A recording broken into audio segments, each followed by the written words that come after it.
श्री स्वामी समर्थ. नमस्कार. आपल्या यूट्यूब चॅनलवर तुमचं खूप मनापासून स्वागत करत आहे. तुमच्या मनातील सर्व चांगल्या इच्छा स्वामी महाराज पूर्ण करो ही स्वामींच्या चरणी प्रार्थना करते आणि आजच्या नवीन व्हिडिओला सुरुवात करते. तर उद्या वार आहे बुधवार, दिनांक आहे 12 नोव्हेंबर आणि या दिवशी आलेली आहे कालभैरव जयंती.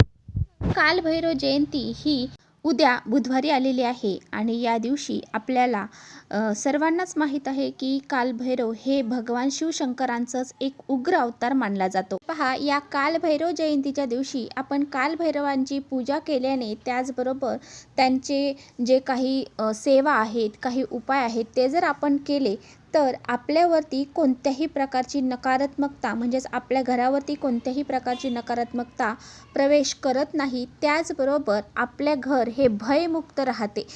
आणि ज्या व्यक्ती या कालभैरव जयंतीच्या दिवशी कालभैरवाची पूजा करतात, सेवा करतात, उपाय करतात, त्या व्यक्ती भयमुक्त देखील होतात आणि त्यांच्यावरती कोणतेही तंत्र मंत्र किंवा कोणत्याही वाईट शक्तीचा प्रभाव हा पडत नाही. त्या घर हे तंत्रमंत्रापासून सुरक्षित राहते. इतका हा अत्यंत प्रभावशाली दिवस मानला जातो. त्याचबरोबर त्या व्यक्तीला कधीही अकाली मृत्यू येत नाही आणि ती व्यक्ती इतर कोणत्याही गोष्टीशी सामना करण्यासाठी तत्पर होते. म्हणजे त्या व्यक्तीला कोणत्याही गोष्टीची भय राहत नाही. कालभैरव हे भगवान शिवशंकरांचाच एक अवतार निर्माण झालेला आहे आणि जी व्यक्ती त्यांची पूजा अर्चा करते त्या व्यक्तीच्या जीवनामध्ये नेहमी सुख, शांती, समृद्धी येत राहते आणि त्या घरावर कधीही नकारात्मकता प्रवेश करत नाही. कालभैरव जयंतीच्या दिवशी आपल्याला जेवढे उपाय करणं शक्य होईल तेवढे आपल्याला करायचे आहेत आणि म्हणूनच आजच्या व्हिडिओमध्ये मी तुम्हाला अतिशय प्रभावशाली उपाय सांगणार आहे. हा उपाय आपल्याला उद्या करायचा आहे. उद्या आपल्याला कुत्र्याला ही एक वस्तू खाऊ घालायची आहे. कालभैरव जयंती आहे आणि आपल्याला कुत्र्याला ही एक वस्तू जर आपण खाऊ घातली तर रात्रीतून नशीब बदलून जाईल आणि कोणतीही इच्छा पूर्ण होईल. घराची, मुलांची, पतीची प्रगती होईल. इतका हा प्रभावी उपाय आहे. हा उपाय कसा करायचा आहे याबद्दलची संपूर्ण माहिती आजच्या व्हिडिओमध्ये आपण जाणून घेणार आहोत. त्यामुळे तुम्ही कुठे व्हिडिओ स्किप न करता शेवटपर्यंत नक्की बघा, जेणेकरून तुमच्यापर्यंत योग्य ती माहिती पोहोचेल. आपल्या चॅनलवर नवीन असाल तर चॅनलला सबस्क्राईब करा आणि असेच नवनवीन माहितीपूर्ण व्हिडिओ पाहण्यासाठी बेल आयकॉनला प्रेस करा. म्हणजे मी जेव्हा कधी नवीन व्हिडिओ अपलोड करेन त्याचं नोटिफिकेशन सर्वात अगोदर तुम्हाला भेटेल आणि तुम्ही एकही व्हिडिओ मिस करणार नाही.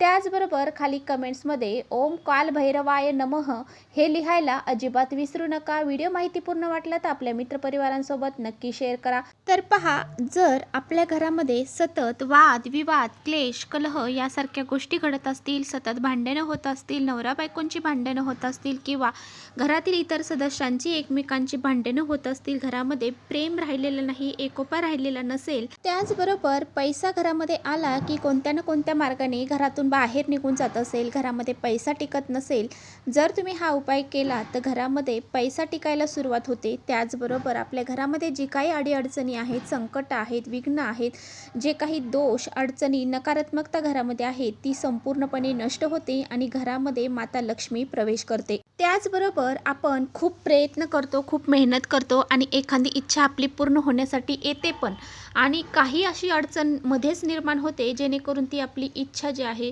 किंवा जे काही आपलं काम आहे तर ते पूर्ण व्हायला येतंच आणि अशी काही अडीअडचण निर्माण होते जेणेकरून ते आपलं काम पूर्ण होत नाही.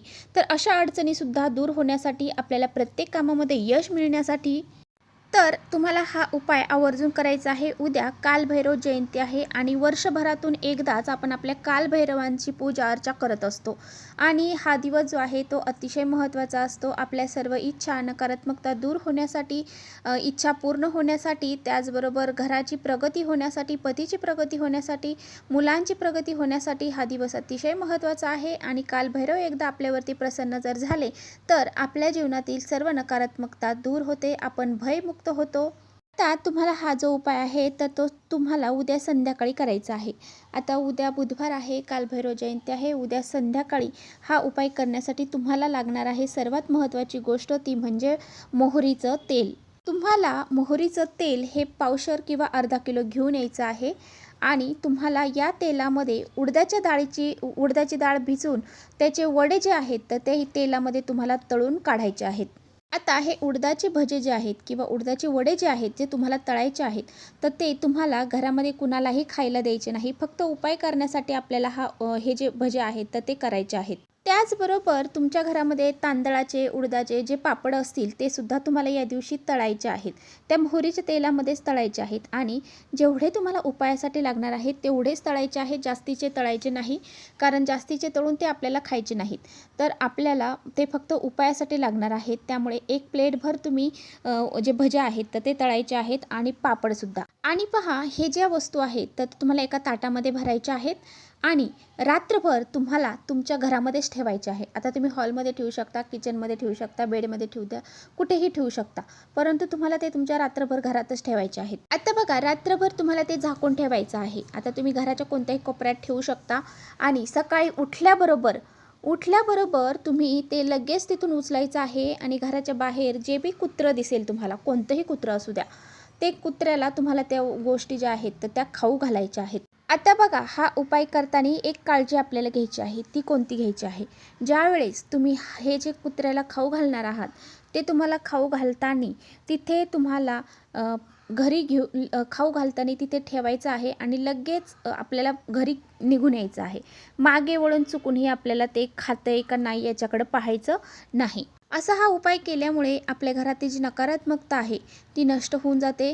घरातील दोष, अडचणी, संकट दूर होतात आणि आपल्या ज्या इच्छा आहेत त्यासुद्धा पूर्ण होतात. आता प्रत्येकालाच हे भजं करणं शक्य होत नाही किंवा हे वडे तळणं शक्य होत नाही. तर मग काय करायचं? तर तुम्हाला जर हा उपाय करणं शक्य नाही झालं तर तुम्ही उद्या सकाळीच काय करायचं आहे, एक चपाती कुत्र्याच्या नावाने बनवायची आहे.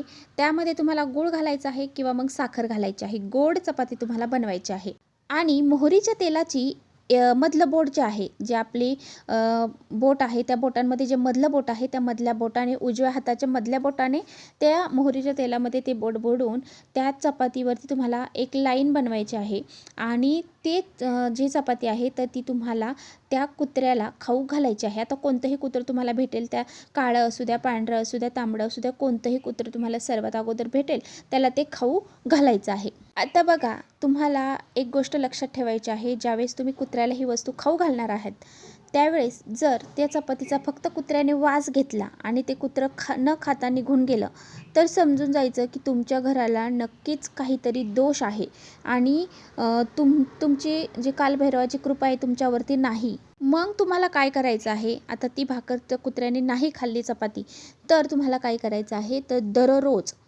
उद्यापासून दररोज तुम्हाला कुत्र्याच्या नावाने एक चपाती बनवायची आहे आणि ती त्याला सकाळ संध्याकाळ रोज खाऊ घालायची आहे. कोणतंही कुत्रं असू द्या, ते सकाळ संध्याकाळ तुम्हाला त्याला खाऊ घालायचे आहे आणि यामुळे सुद्धा तुमच्या घरातील ज्या अडीअडचणी आहेत त्या दूर होऊन जातील.